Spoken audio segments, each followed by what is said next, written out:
Olá, desde que o Brasil iniciou seu processo de eleições em 2014, o programa Argumento vem trazendo os senadores aqui para o estúdio para várias reflexões sobre os sucessivos e importantes momentos políticos que vivemos. Fizemos isso entre o primeiro e o segundo turno e estamos fazendo também agora, depois de decidida a presidência da República para os próximos 4 anos.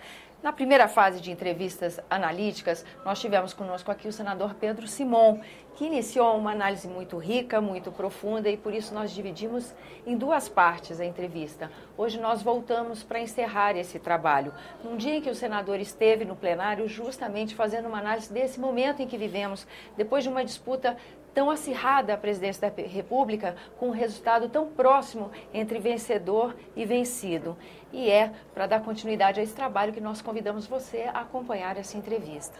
Senador, muito obrigada pela sua presença aqui no nosso programa. O senhor acaba de fazer um pronunciamento que mobilizou, emocionou o plenário, e eu gostaria de pedir para o senhor dividir com a gente essa análise que o senhor faz. Como fica o cenário político, como ficam as forças? Cresce a oposição em legitimidade? Essa oposição realmente está representada na sociedade? O senhor pode dividir com a gente seu ponto de vista? É com o maior prazer que eu volto, dizendo que ganhou a presidente Dilma. Foi uma história dura, dramática. A diferença foi 1%. 1% que tivesse deixado de votar na Dilma e votado no Aécio, ganhava o Aécio. Então houve um empate. E se nós analisarmos que o empate são entre os votos válidos, se nós fôssemos buscar os votos em branco, os votos nulos e os 18% de abstenção, nós vamos ver que a presidente Dilma é legitimamente presidente da República, mas não representou mais de 40% do povo brasileiro. Então é uma situação de grande responsabilidade. É uma situação em que o povo brasileiro está na expectativa do que vem e do que virá nos próximos dias. E a presidente tem a responsabilidade de fazer parte desse quadro, dando a sua posição. A presidente hoje está numa posição muito diferente do que ela estava 4 anos atrás. Que nem o Chico Buarque de Holanda disse na sua propaganda presidente. Há 4 anos atrás, eu votei na Dilma porque o Lula pediu. Hoje, eu vou votar na Dilma por causa da Dilma. Em outras palavras, a Dilma tem vida própria. Ela tem autoridade, ganhou uma eleição, claro, com o apoio do Lula e o apoio do PT, etc. e tal, valeu. Mas ela ganhou a eleição, com a sua capacidade. Então, ela tem uma grande responsabilidade daqui por diante. Eu, desde o início do mandato da presidente, 4 anos atrás, eu lamentava o ministério com o qual ela estava governando. Ela era uma técnica, nunca tinha sido candidata a coisa nenhuma. Era ministra de Minas e Energia. Lá pelas tantas, na crise do mensalão, o presidente Lula a colocou na chefia da Casa Civil e ela se agiu bem na presidência da Casa Civil. E o Lula a inflou a condição de grande líder política, a mãe da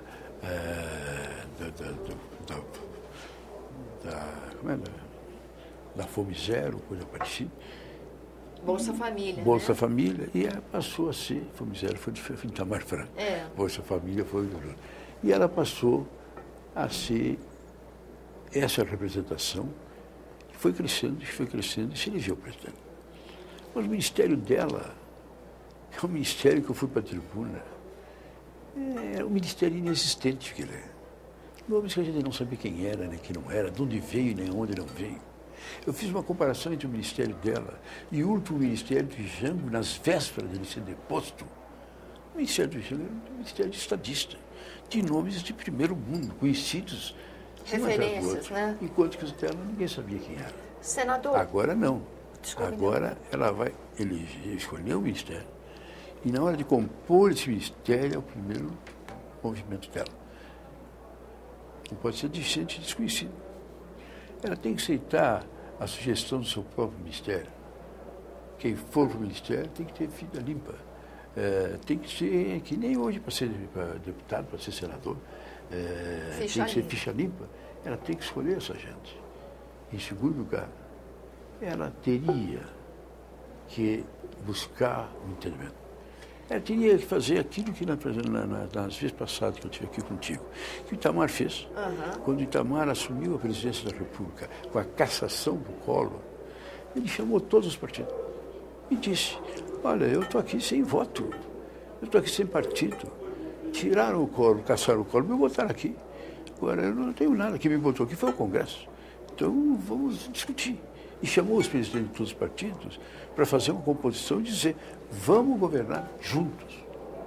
Senador, falando agora em entendimento, uma das coisas que a gente viu ao longo dessa campanha foi esse acirramento na disputa, com embates pesados que aconteceram, e mesmo o PMDB, ao longo dessas eleições para governadores, também gerou um tensionamento, vamos dizer, entre o PT, a presidenta Dilma, e alguns lados do PMDB. Como é que o senhor acha que vai ser essa construção desse apaziguamento? Porque os ânimos são muito diferentes do que na época, por exemplo, que o senhor cita do Itamar, né? Na época do Itamar não tinha nada, ele não representava nada. E foi posto ali pelo Congresso, como o senhor disse. Então, era outra vinculação. Ele não tinha partido, ele era zero. Então, ele sentou e chamou todos. No caso dela, ela tem uma ampla presença de pessoas do lado dela. O problema é ela não aceitar a imposição dessas pessoas, mas querer discutir com essas pessoas a necessidade de chamar todos. Chamar todos. Os incidentes que você está se referindo são coisas naturais. Numa disputa de uma eleição, o ideal é aquilo que a gente quis fazer e o governo federal não deixou, e o Supremo não deixou. Eleição de cima a baixo é uma só. Os partidos tinham que estar, a aliança feita a nível nacional era de todos os estados. Se fosse isso, não tinha briga nenhuma dessa. Era uma coisa, o PT tal, não, cada estado faz a sua quer, cada município faz o que quer. Então essas rixas que você está falando não foram rixas por causa de partido, por causa de ideia, por causa disso, por causa daquilo. Era porque o candidato a governador do Rio Grande do Norte, presidente da Câmara, era do MDB e tinha certeza que ia ter o apoio do PT. E chegou na hora, não teve o apoio do PT.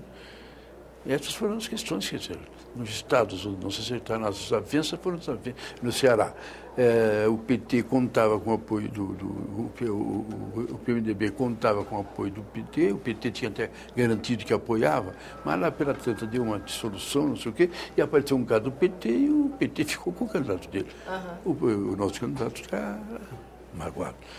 Mas isso são questões absolutamente naturais e que, nessa altura, está todo mundo querendo se recompor e vai ter que se recompor.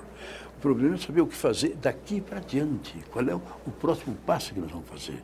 E aí tem duas coisas. Ou a Dilma se impor na força, ou era querer, já a próxima votação, arreglar a próxima votação, foi o que aconteceu nos últimos anos. Quer dizer, essa votação está difícil. Então, um cara, o fulano. Das emendas parlamentares do Bertrano. O partido tal pega o ministério e ganha aquela eleição. Ou faz isso, ou não faz nada disso. Vamos discutir, vamos sentar e vamos debater abertamente as discussões. As discussões mais importantes, vamos discutir, por exemplo, as reformas que estamos discutindo. Ela fala em plebiscito. Aliás, ela fala em plebiscito. Outros falam em referendo.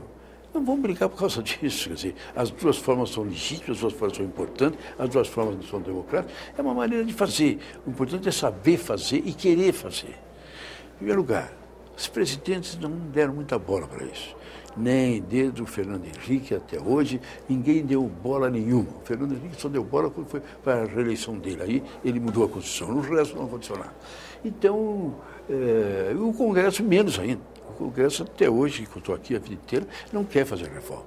Então, mas hoje todo mundo está dizendo que tem que ser reforma. Todos os partidos, todos os parlamentares, o presidente eleito, os presidentes que não foram eleitos, todos reconhecem que não dá mais para viver. Esse Congresso não pode mais sobreviver, a política brasileira não pode mais sobreviver. Os municípios estão à beira da falência total. Então, o presidente pega esse anseio, representando a angústia de todos, e no momento que ela assumir o comando, chamar todo mundo e vão buscar um entendimento, isso, repare você, não tem forma, não está no estatuto do PT, nem do PMDB, que tem que ser presidencialismo, parlamentarismo, se tem isso, tem que ser aquilo. Não, isso é a média de todos. E vai ser uma aceitação de todos. Agora, bote a todo mundo a discutir.